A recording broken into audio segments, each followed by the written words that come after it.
This remarkable story is proof that all it takes is one visionary's dream to transform a small local steel company into a multi-billion-dollar industry leader. Sandvik was born from Göran Fredrik Göransson's vision years ago, and today it stands as a global giant in mining, construction, and advanced manufacturing. By adopting groundbreaking methods like the Bessemer process and continually pushing the boundaries of innovation, Sandvik has revolutionized industries from the depths of mining to the forefront of electric vehicle production. Here's how they did it.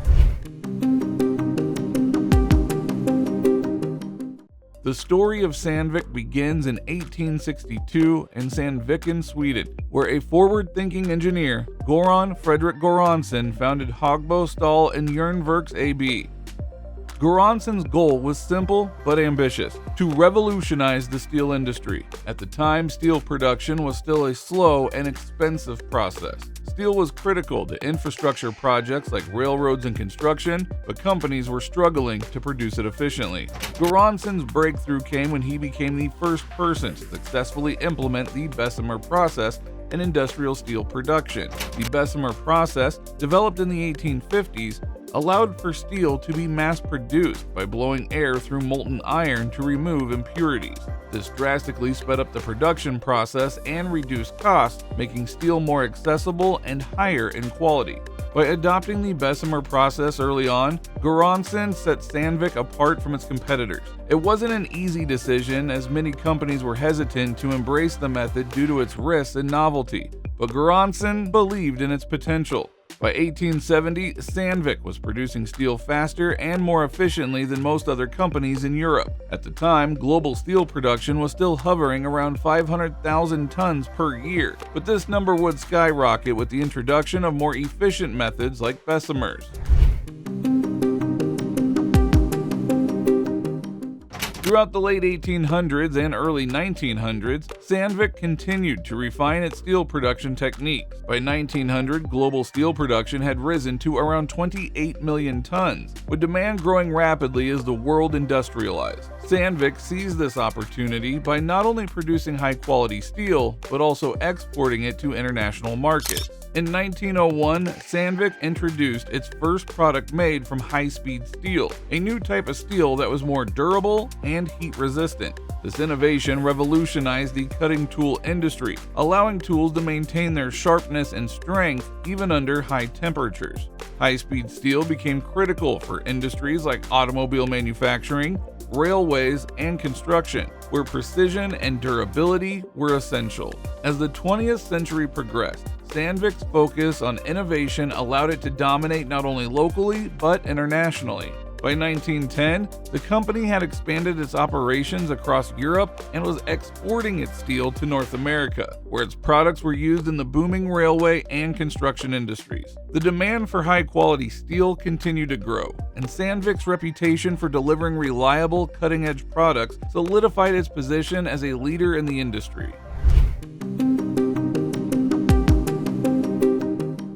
Like many companies, Sandvik faced significant challenges during the Great Depression of the 1930s. As global economy shrank, demand for steel plummeted. Despite these setbacks, Sandvik remained focused on innovation. While many companies were scaling back, Sandvik continued to invest in research and development to improve its steel production techniques and expand its product offerings. By 1940, the global steel industry was recovering, and Sandvik was well positioned to take advantage of the renewed demand. The company was producing more than 10,000 tons of steel annually, an impressive feat considering the difficult economic environment. This resilience during tough times allowed Sandvik to emerge even stronger, cementing its reputation for quality and innovation.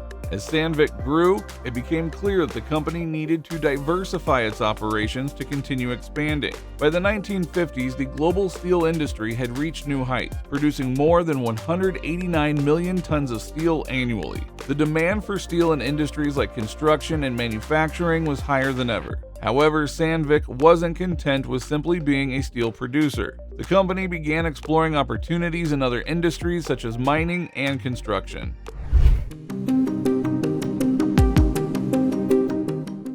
In the early 1960s, global mining production was increasing rapidly. The demand for natural resources like coal, metals, and minerals was skyrocketing as countries around the world industrialized. Sandvik recognized the opportunity to enter the mining industry, where there was a need for durable, reliable equipment that could withstand the harsh conditions of deep underground mining operations. Sandvik began developing rock drilling tools, which quickly gained a reputation for being exceptionally durable and effective. By 1965, Sandvik had officially entered the mining industry, providing tools that were used in some of the toughest environments on Earth. Mining is known for its extreme conditions, deep underground with high temperatures, humidity, and immense pressure.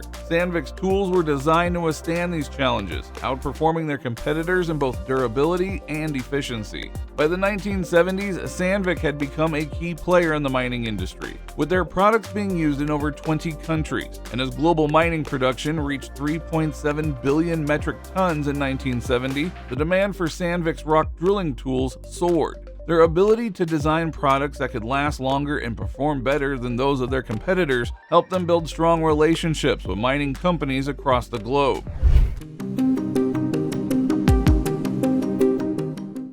While Sandvik was expanding its presence in the mining sector, they also saw an opportunity in the construction industry. During the 1970s, the world was experiencing a construction boom, with large-scale infrastructure projects being launched in both developed and developing countries. Global infrastructure spending was expected to rise to over $1 trillion by the early 2000s, and Sandvik wanted to be at the forefront of this growth. In 1972, Sandvik introduced its first line of construction tools, focusing on drilling equipment and heavy machinery. These products were designed for use in large-scale construction projects like bridges, tunnels, and skyscrapers. By entering the construction industry, Sandvik was positioning itself to become a leader in two of the world's most critical sectors, mining and construction. One of the keys to Sandvik's success in construction was their commitment to innovation. They didn't just produce tools and machinery. They worked closely with their clients to develop customized solutions that improved efficiency and reduced costs. For example, Sandvik's advanced drilling tools allowed construction companies to complete projects faster and with greater precision. This was particularly important for projects that required working in difficult conditions, such as drilling through rock or other hard materials. By the late 1970s, Sandvik's construction tools were being used in 30 countries around the world, with the company becoming a trusted partner for major infrastructure projects. Their ability to deliver high-quality products that improve productivity made them an essential player in the construction industry.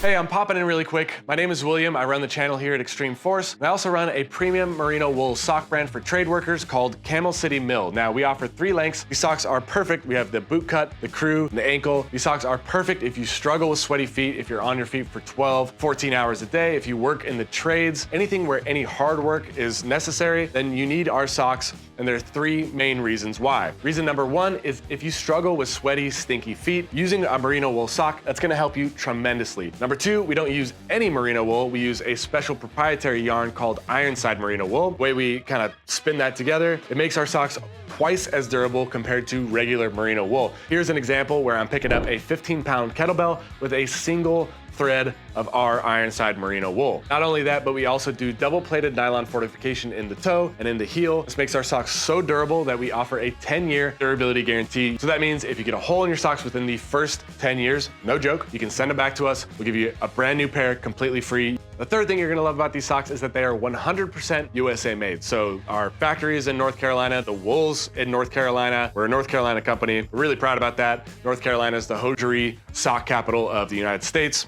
We're right there, we're epicenter. So if you like American-made products, if you like an American-made pair of socks, it has a 10-year durability guarantee that will give you dry, comfortable feet, even if you're working a 14-hour shift in 100-degree weather. Make that feel like easy mode. If you want a pair of these socks right now, use the link down in the description below. We'll hook you up. Thank you again for watching Extreme Force. Now let's get back to the video.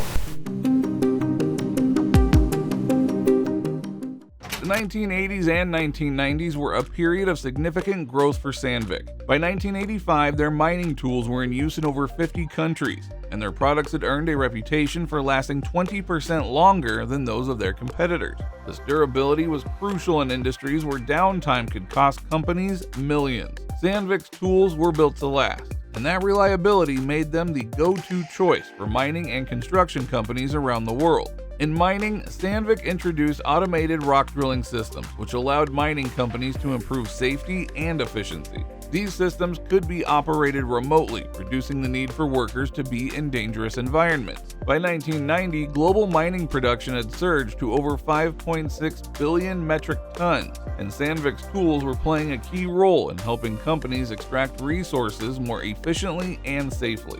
The construction industry was also booming during this time. Major infrastructure projects were underway around the world, and Sandvik's tools and machinery were essential for completing these projects on time and within budget. By 1995, Sandvik's construction tools were being used in 40% of all major infrastructure projects globally, solidifying their position as a leader in the industry.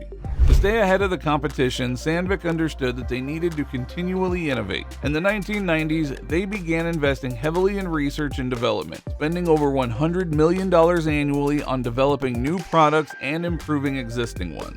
This investment paid off as Sandvik continued to introduce groundbreaking tools and machinery that improved efficiency and reduced costs for their clients. By 2000, Sandvik was spending over $300 million annually on R&D, with a focus on sustainability and automation. The company realized that the future of mining and construction would be driven by automation and reducing environmental impact. Sandvik's investments in those areas allowed them to introduce new products that not only improved productivity, but also helped companies reduce their carbon footprint. During this period of rapid growth, Sandvik also revolutionized its approach to sales. In the late 1990s, the company introduced the Challenger sales model, a new sales strategy that encouraged their salespeople to take control of the conversation with clients, offering solutions to problems they didn't even know they had. This was a major shift from traditional sales tactics, which focused on simply meeting customer demands. With the Challenger model, Sandvik sales teams became trusted advisors to their clients, helping them rethink their operations and finding new ways to increase efficiency and reduce costs. This approach helped Sandvik secure contracts that might have otherwise gone to competitors, and it played a significant role in their continued dominance in mining and construction.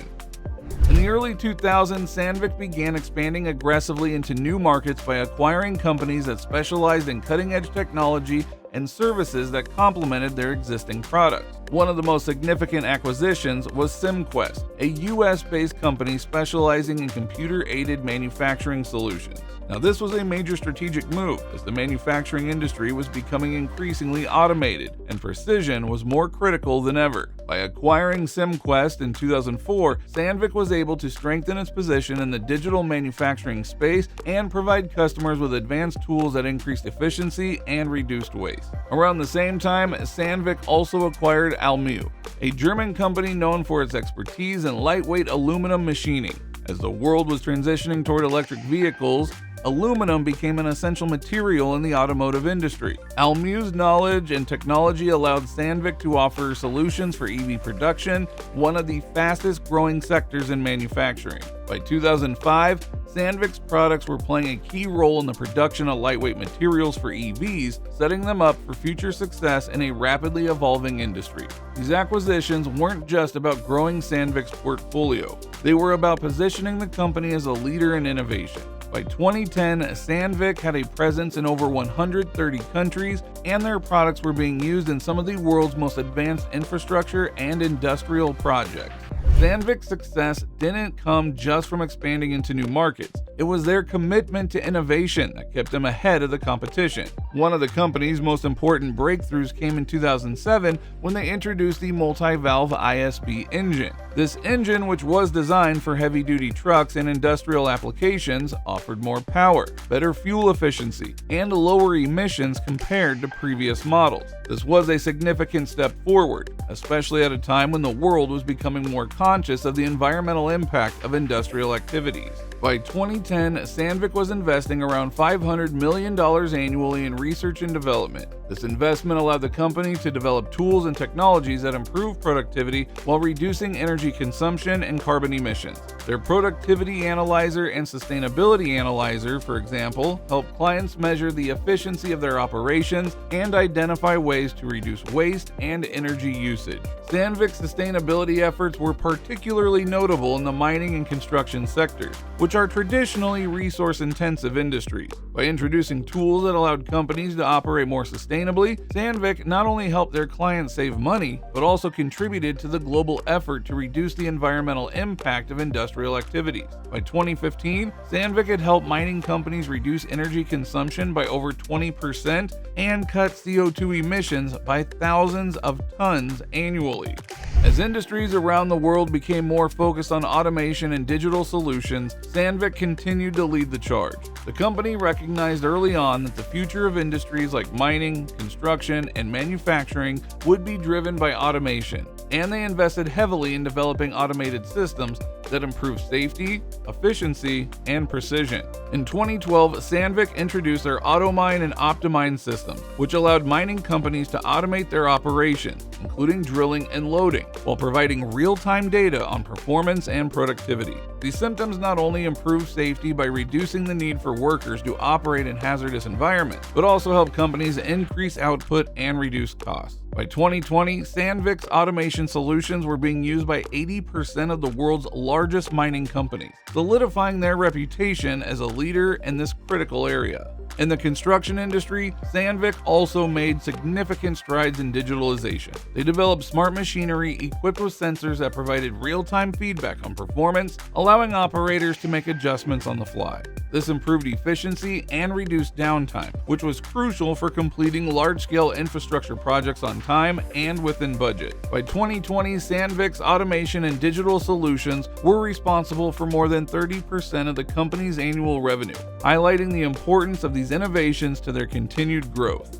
Today, Sandvik is a $40 billion global powerhouse, with operations in over 130 countries and a market capitalization that has grown by 20% over the last year. The company's success is a testament to its ability to innovate, adapt, and expand into new markets. From its humble beginnings as a small steel producer in Sweden over 150 years ago, Sandvik has grown into one of the most important players in industries like mining, construction, and advanced manufacturing. As the world continues to evolve, Sandvik is poised to remain a leader in automation, sustainability, and digital solutions. The company's commitment to research and development ensures that they will continue to push the boundaries of what's possible, helping industries around the world operate more efficiently and sustainably. So, what are your thoughts on Sandvik's meteoric rise? Let us know in the comments below, and we will see you in the next one.